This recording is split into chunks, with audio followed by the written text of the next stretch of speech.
la importancia pues de este tema. Eso era pues lo que quería comentar. Muchas gracias. Gracias por complementar. Y claro, y es que vean que el omega 3 pues como lo dice Esperanza, yo por ejemplo lo consumo en chía, en semillas de chía, y yo hago muchas cosas, yo se lo echo a la ensalada, me lo tomo con agüita, con limón, en ayunas, o algo también que hago es que se los echo, yo hago arepas o cañeras, pues obviamente soy yo caña. Y aquí las arepas paisas no me gustan, entonces yo hago mis propias arepas. Y yo a mi harina de masa, por ejemplo, le echo chía, linaza, avena en hojuelas, ¿sí? Y con eso pues hago mis arepas un mejor más saludables que de pronto las que puedo comprar. Entonces vean que hay muchas formas, es como más un poquito de creatividad. Solo que yo sé que cuando uno está cansado, uno no es creativo. Pero pues hay que aprovechar también estos espacios, ¿cierto? ¿Para qué nos alimentamos? Ya sabemos entonces que la alimentación pues es la base de todo, ¿cierto? Esa es la base de la pirámide, porque pues obviamente nos genera salud y a partir de la salud podemos hacer todo lo que queramos en nuestra vida, ¿cierto? Ustedes tienen una vocación muy chévere, muy bonita, lo que ustedes hacen siempre, mi esposo y yo decimos, es pura vocación, así no les paguen. O sea, yo me quedo admirada. ¿Cómo es posible que eso suceda? Y cómo aún así trabajan con tanta vocación y dedicación, ¿sí? Con tanto amor por servir y entregarle a los otros.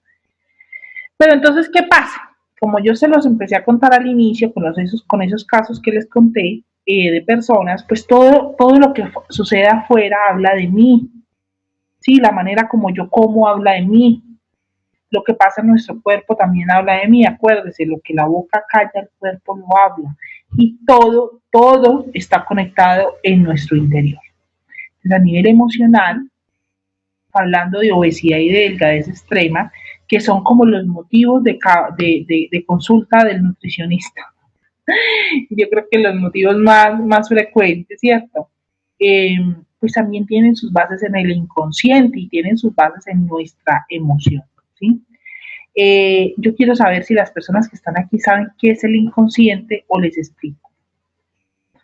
¿Por qué se los pregunto? Pues porque obviamente no, sé, no todos son psicólogos y de pronto no manejamos bien ese término o no estamos claros o creemos que es el subconsciente. Cuéntenme, porfa. Sí, ok. Yo creo que nos lo recuerdas para saber la diferencia un poco. Ok, muy bien, muy bien. Bueno, entonces, todos nosotros tenemos, digamos que nuestra mente, por decirlo de alguna manera, está dividida como en tres niveles o en tres cerebros.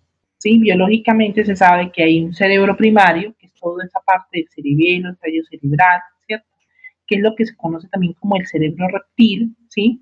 Se dice que ahí está, como esas son las memorias más primitivas, está el inconsciente, por decirlo de alguna manera.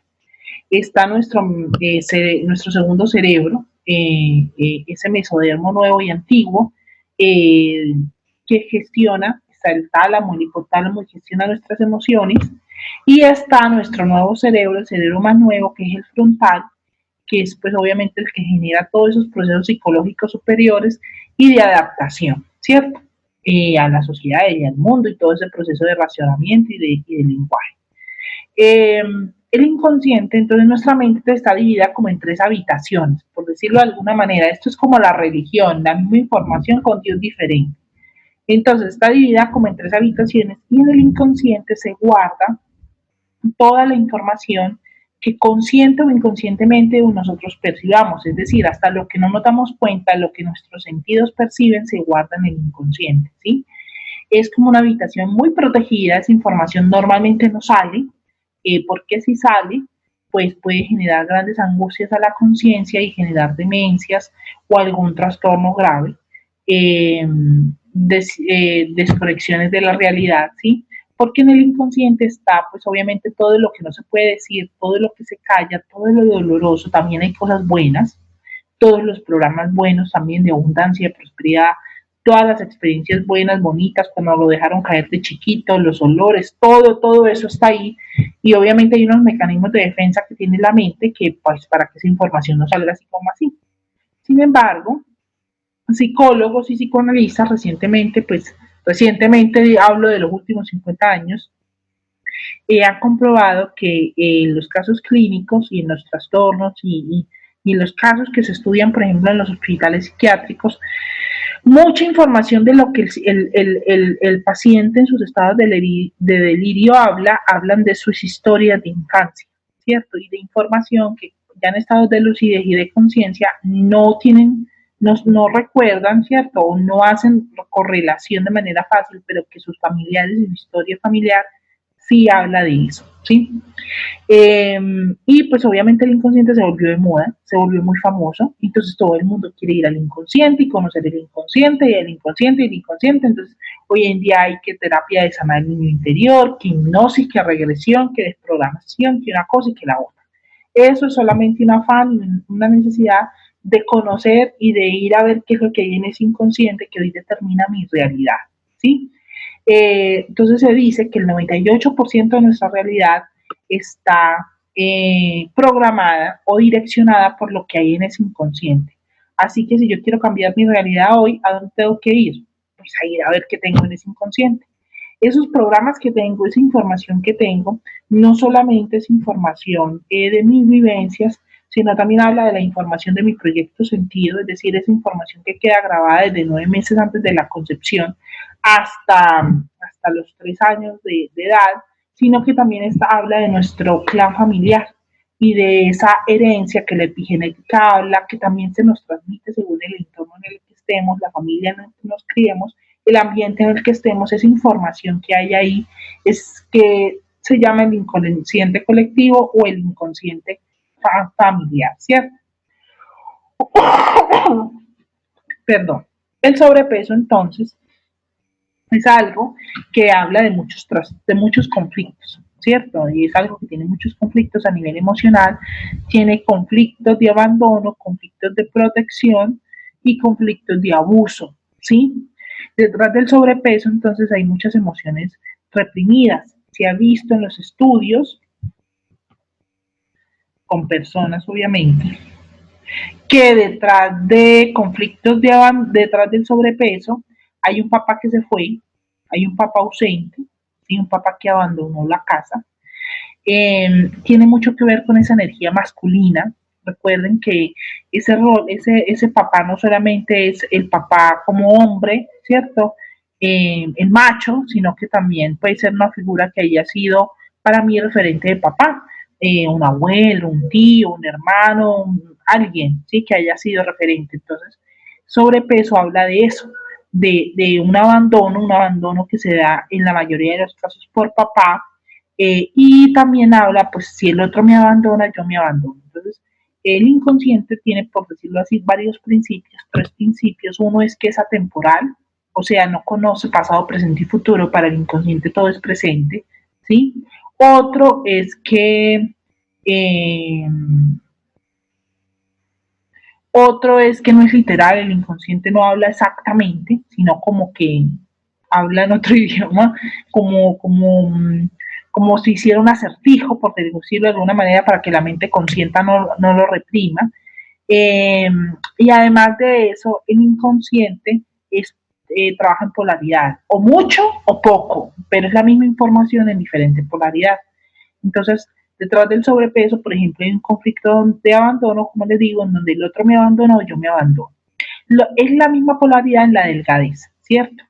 Y la delgadez extrema. Y cuando estoy hablando de delgadez extrema, son esas personas que son demasiado delgadas y que por nada del mundo engordan, y que si engordan, y que si medio se descuidan, ya quedan súper delgados, ya así, ya entrada la desnutrición, ¿cierto?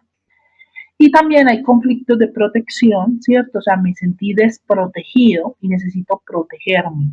Y conflictos por abuso. Se ha visto que en la gran mayoría, en un 90% de casos de obesidad y abuso sexual, ¿sí? Abuso sexual. Entonces, hay ahí su connotación emocional también frente al tema del peso y frente al tema de la alimentación, ¿sí? Entonces, cuando hay obesidad en el abdomen, se ha visto que hay una necesidad de protegerse frente a algún abuso, frente a un tema de desprotección o frente a un tema también de abandono por parte de la pareja, necesidad de proteger a los hijos, abortos o yacentes, ¿cierto? En la parte alta, hombros y brazos, obesidad en esa parte, una necesidad de hacerme más fuerte, ¿sí? Y obviamente un abandono del padre, porque cuando el padre se va, la persona, esto acuérdense que es pura interpretación, o sea, no todo el mundo procesa el conflicto de la misma manera, depende de cómo yo perciba, depende de mis esquemas mentales, depende de muchas cosas, ¿sí? Pero entonces papá se va y si él es el que asume el rol de entonces como papá se va yo lo reemplazo o yo asumo esa carga, entonces tiendo a cargarme y a tener obesidad en esta parte, ¿cierto? Vientre colgante, ese vientre que cae donde uno no se puede, donde la persona no se puede ver los genitales, habla de un deseo de proteger su sexualidad o porque se es abusado, se siente abusado por alguien o fue abusado por otro. Acuérdense que el inconsciente es atemporal. Entonces esos conflictos que nosotros tenemos se manifiestan en nuestro momento presente porque para el inconsciente eso está pasando ahora, ¿cierto? Y obviamente biológico, ¿sí? Es totalmente reptil. Obesidad en la cara y el cuello, conflicto de imagen, miedo al rechazo, ¿sí?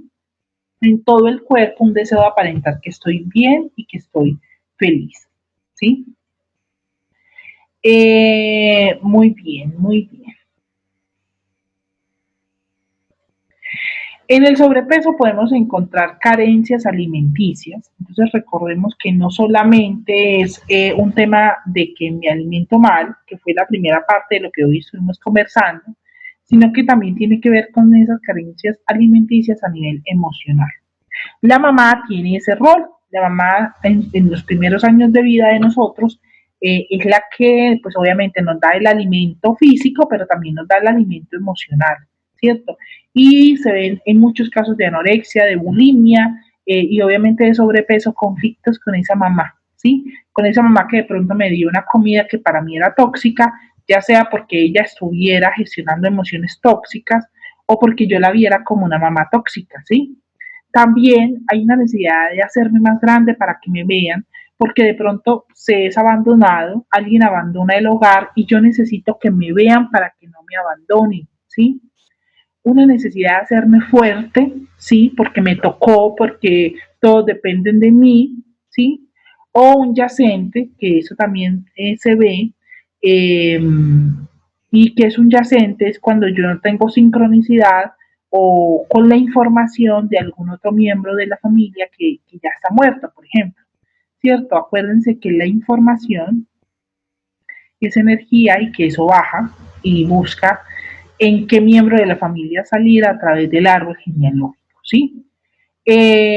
También ayer, por ejemplo, yo tengo un live, ayer hicimos un live sobre los tipos de hijos y según la manera como sistémicamente a nivel familiar se generen las relaciones entre papá e hijos, se han generado unas tipologías de hijos y hijos como el hijo, el bastón de la vejez, que es un hijo que la mamá programa es un hijo que la mamá tiene en su etapa final de la edad fértil y que lo programa para que lo acompañe, la acompañe hasta su vejez. Es un hijo que cuida a sus papás, es un hijo que literalmente se vuelve un bastón y tiene un sobrepeso sólido fuerte porque es el bastón de sus papás, ¿sí? Y niños basura o niños esponja, ¿sí? Que son niños que cargan con las emociones de los otros, que se cargan, que son esas personas que las buscan para depositarle los problemas, tienen a emocionalmente retener y retener. Muchas veces también se da que esa obesidad es retención de líquidos, se da por eso. Y los niños basura, por ejemplo, esas personas que fueron programadas para absorber los problemas, esas personas en las que la mamá es la que se desahoga con el niño, esos niños se vuelven niños basura, se conoce así a nivel familiar, eh, tienden a retener líquidos porque la basura con qué se limpia, con agua, ¿sí? Y entonces necesito también limpiar esa basura que estoy recibiendo. Entonces, bueno, con esta información, sé que fue un poco larga hoy, pero quería como hablarles un poquito acerca de este tema de la alimentación, desde lo biológico, desde la alimentación propia, pero también desde las emociones, ¿sí? porque pues sabemos que los seres humanos no solamente son cuerpo físico, y que obviamente gestionan muchísimas emociones, y que también esas emociones nos enferman, y que también tiene que ver obviamente con esas vivencias que como seres humanos tenemos. Quiero saber si tienen alguna pregunta, si quieren hacer algún comentario, si de pronto hoy aprendieron algo nuevo, diferente.